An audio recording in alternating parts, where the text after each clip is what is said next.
Hey y'all, what's up? How you all doing today? I'm doing well today. My name is Tom Mizzle. You watch my channel Mizzle 14, and I'm here doing a review of Queen Sugar, Season 3, Episode 9, The Tree and Stone Were One.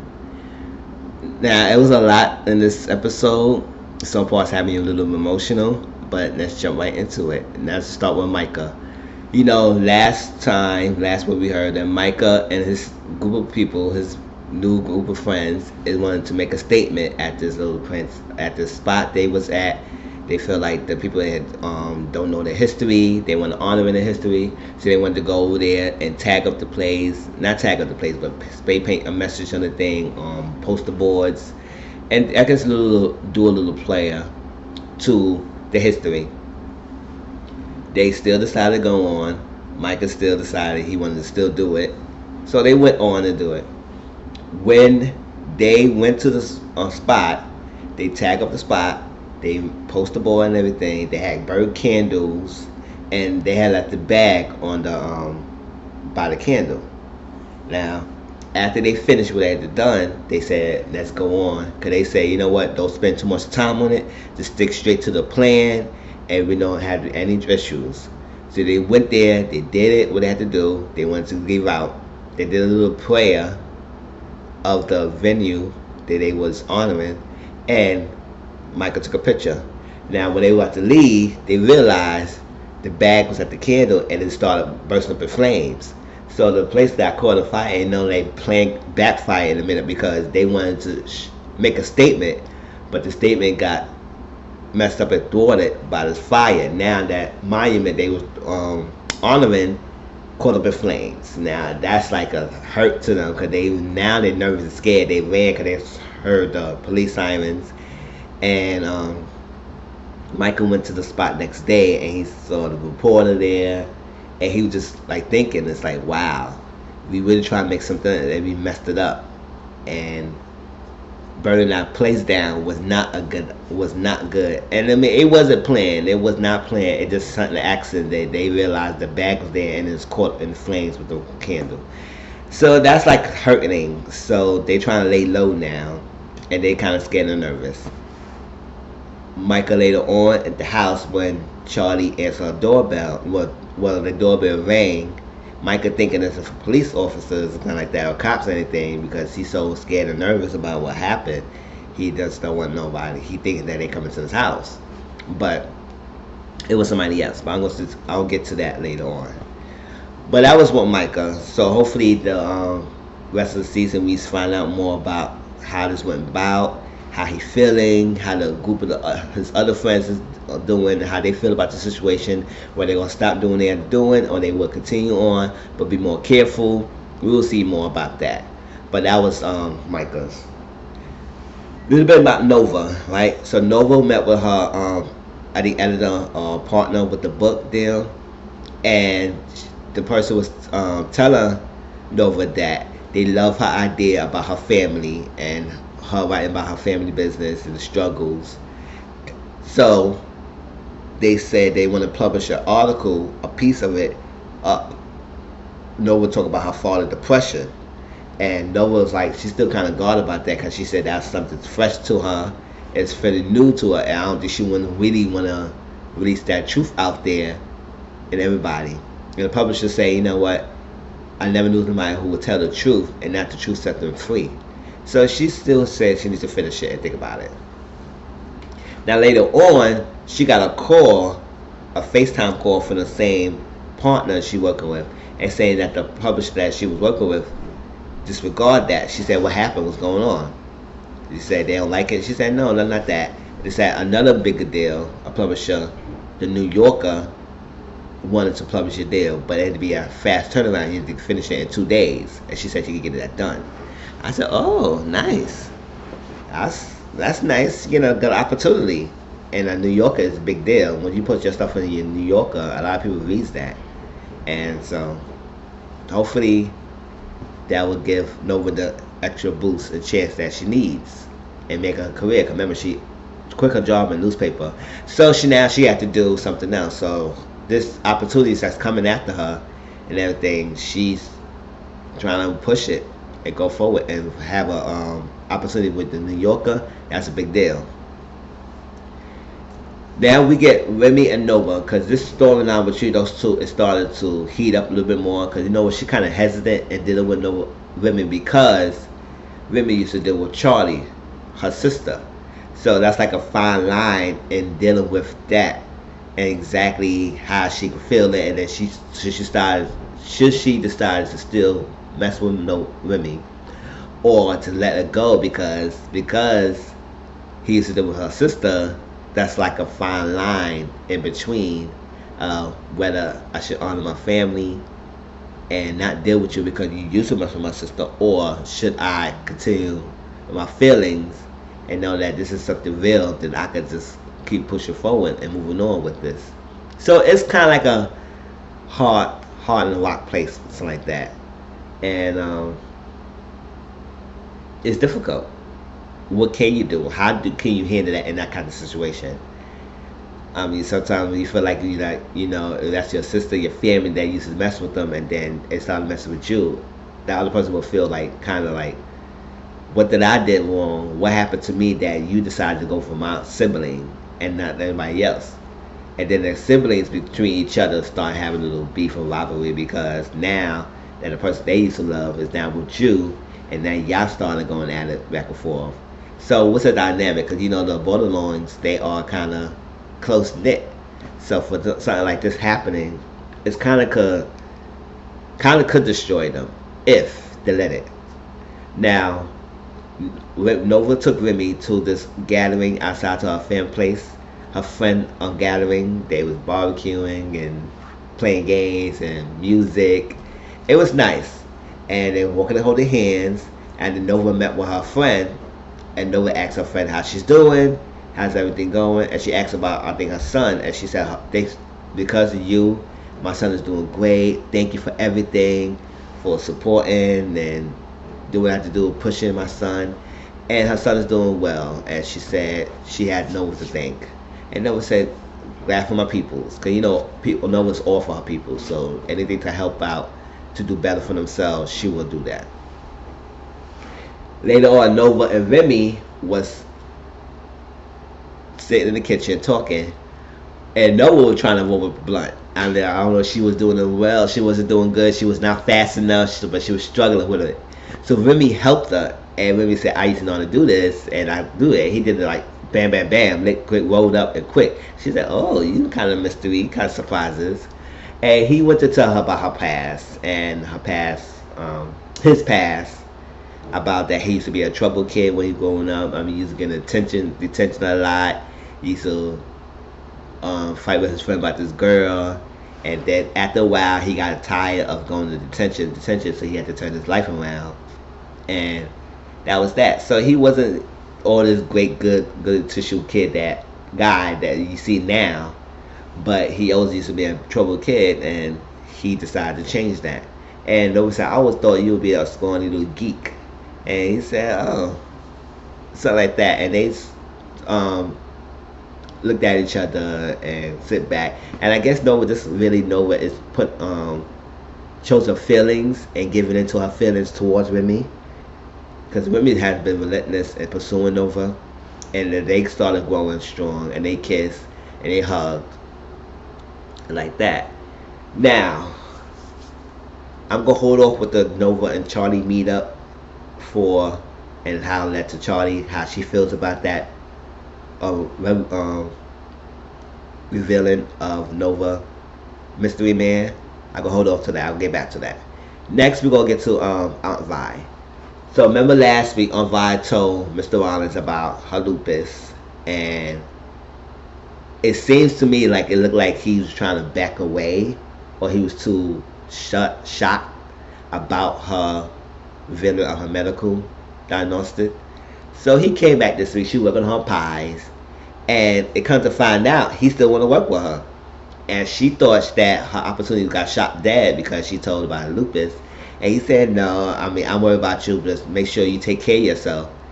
And I got this. So he gave her the agreement and said, look it over, and we can still build business. So I guess her plan with her open her shop is coming to fruition. And I'll say, oh, nice, that's good, Aunt Vi, but just take care of yourself. He said he got one requirement, and it's not negotiable.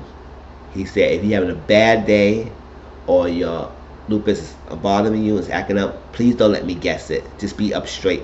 Basically telling her to be up straight and up front with him. Don't let him thinking that it's because something else or it's because of lupus. It's like that. No, just be straight up. If you're having a bad day or anything, just tell him and it'll be all good. And she said, okay, it's fine. Later on, she showed Hollywood the paper. He said, good, I see that you can do this. Congratulations, everything. He had no doubt that she was going to get her store. And then they was at the wedding venue. They would look at the venue and seeing everything. And she said, it's beautiful. It was lovely. It looked like it was a nice place, too. It was a nice big. It had the table set up. The nice green scenery backyard, farm backyard, yard. It's a nice venue. And she said she loved it. Now, she don't know about all that extra stuff that he was trying to do. He was trying to get the band and something else that he was trying to get. She said, no, I don't know about all that. But she loved the venue. So he already put the deposit down or paid up for the venue already. And she said, oh my God, I know he's not going to do that. Now, they sat down and talked. And they was tasting out some different cupcakes. I guess they want to taste cake samples. And she said, you know what? I want to apologize to you. Because I never asked you what your dreams are. Because you over take care of me. And he said, my dream is to take care of you. He said, yes, but it comes to the days and times where we growing up, when we get to that point where taking up care of somebody can be the not normal thing, not everything thing. And you're not thinking about yourself. Sometimes it could be damaging. So she said, what are his goals? She said, I want you to follow your goals while you do this. Because when I told you about that investment deal with that guy, it was a bad deal. But you had dreams. And he said, well, I should have just did that. He said, no, because he bad with money. But follow your dreams too. Do not always think about me and me about honoring me. Just like his mother said. He said, yes, you could be for your wife. But think about yourself. You had dreams. You had goals. If you give all that up and only focus on one person, later on down the line, you go feel like they're not appreciative, or you feel like you sacrificed so much and you didn't care for yourself. And you're going to start having that negative feelings and emotions inside you. You feel like, damn, I haven't done anything for me. And I have been always on this person, always focused on them. What about me? So Aunt Vi said, come on, we asked you there for me, but I told her I want you to be there for you. And he said his dream was he wanted to open his own construction company. I think he said he wanted to go back to school, go to college or something. And then he said he wanted to open a sports lounge. She said she don't know about the sports lounge, but if that's what he wants to do, I'm going to support you. And he said, I want you to do this for me. If I'm going to follow my dreams as well, you need to take care of yourself. That means be on your medication, take care of your health, eat right, be healthy. So he won't have to worry too much about you, and your business won't have to be suffering because you're not taking care of your lupus, basically. So she said, I agree. So we're going to take care of that. So that was done with the Aunt Vi and Hollywood. Now, we get Ralph Angel, right? So Ralph Angel met with Trent, and they had talking about their little each struggles and their little families, and he talking about Blue. And I guess they kind of made it official that he said, you know what, can we do this more? They're being friends. And she said, I like that. So they started kissing. I said, oh, that's nice. I like them together. But yeah, they wanted to make it official and everything. So he said he's dealing with things with Darla. Things she asked him, how about Darla? And he said things are good. And they're working things out, but they have a good plan. Good point at the lives right now. Remember, last week, Ralph Angel and Darla were sitting down talking about agreement of how to take custody of Blue, because they're trying to split custody. Instead of taking it to the courts, whether they could work it out with them amongst themselves. Now, it didn't end well last week. I mean, Ralph Angel wanted it 50-50. and she wanted her more and stuff like that. So it blew up. But then he's like, you know what? It should be 50-50. It's like I should take her more week. You take weekends and stuff like that. But then he said, let's do it. If everything, let's do a 50-50 deal. I get a half time. You get a half the time. And that's good. 2 weeks a month, 4 weeks in a month. I get 2 weeks, you get 2 weeks. It's fine. That's 50-50 deal. And y'all split alternate holidays, how y'all want to do the agreement. Now, but they ended with an argument. So they really didn't really fully agree to what happened. Now, this time, Daughter sat down and met with Ralph Angel, and she gave him an agreement that she wanted to do a 70-30 split. I said, that's nowhere near a fair advantage, and the 70% is towards her favor.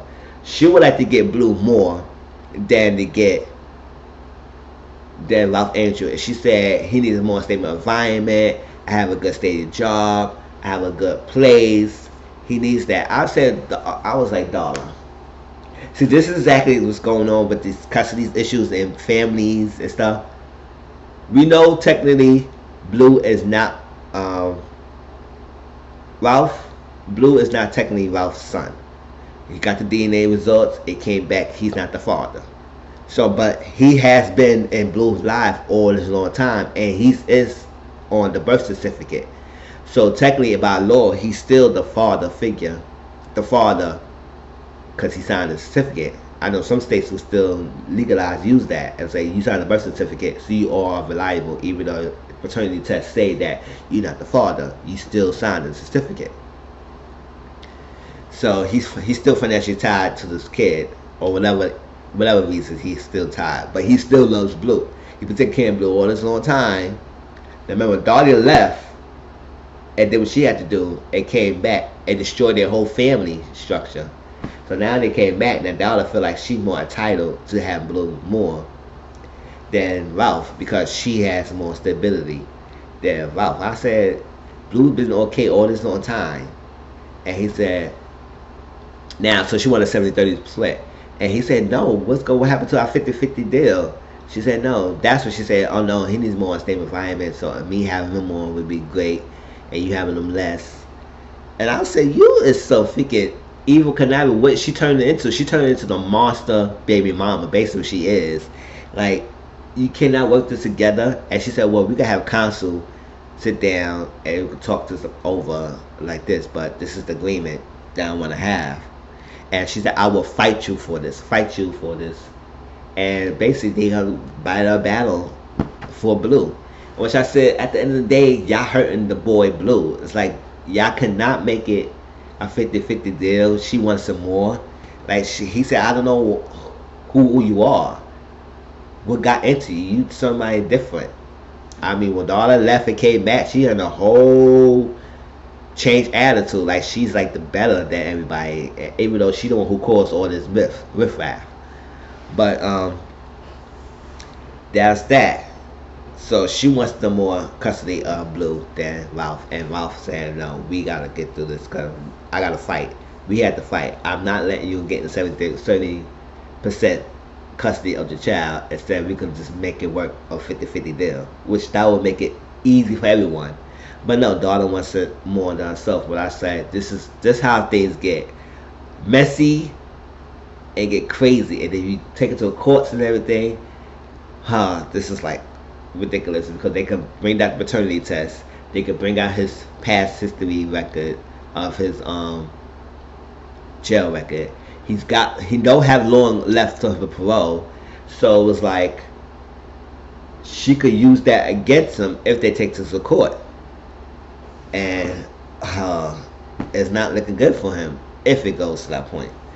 So Ralph Andrew had talked with his sisters, Nova and Charlie, and they was like, he was talking and he started tearing. This is the part that got me emotional because I was like, oh my gosh, I feel for him. He worked so hard. He do everything he can for his son, Blue.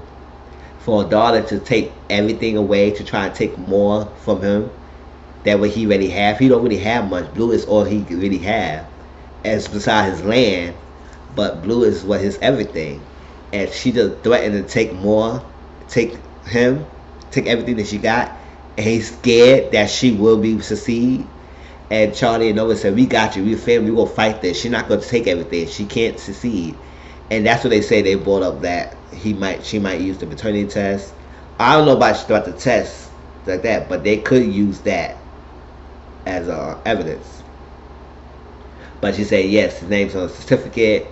They might talk about his arrest, his jail time, and all stuff. So she might use that, and she said no, she's not gonna use that. That he said he's scared. That what if she takes this away from me? And she said we a family, we fight, and that's how Nova. That's how I like about them. They stand together when in times of need, even though they have their own issues. They still get together and support each other. So Ralph is hurting right now, and later on he met with Trin, and I guess they were trying to go somewhere, and he asked her. No, Trin asked him what's going on because he's like feeling bummed out, and he said, "How's everything going with Darla?" She said, "Things is crazy. She's trying to take me to court, trying to get 70-30% deal," and she said she can't do that. And she said, "Well, you had this kid all the time, and she left and she came back. How can she be able to do that?" And he said, "It's complicated." She said, "Oh, you the father? You were legally father?" He said, "It's complicated." And that's when he told her that he needs to take a break and make it simple and not take it there. Cause remember before he just asked him, let's make this official and let's do it more than being friends. It makes it another level. And now he's saying let's push back. And now it got her upset and say, you know what? I get it. I understand. Do what you got to do with the dollar. Because he didn't want to put her in the middle of it. But at the same time, you need that support system. And Trent is like she a good girl to help you and support you. So why not have her on your side and push her away? Because after pushing her away, it's not going to make it better. But he going through little issues. He going through emotional stuff. So it's what he had to do what he had to do for Blue. And this custody battle, it always going to bring the monster out of each person, each side. And right now he's hurting and he taking out on Trent. And Trent had nothing to do with it. But all she want to do is support him and be there for him. But he messed it up by saying he wanted to take a simple and take a break from her. So I was like, oh my gosh. She said, okay, I just see when you at work. And he's called her. She said, I got it. I understand. So she's kind of upset right now. Alright. So after that little meeting with Ralph had with his two sisters, Charlie was out, Nova was outside sitting on the bench.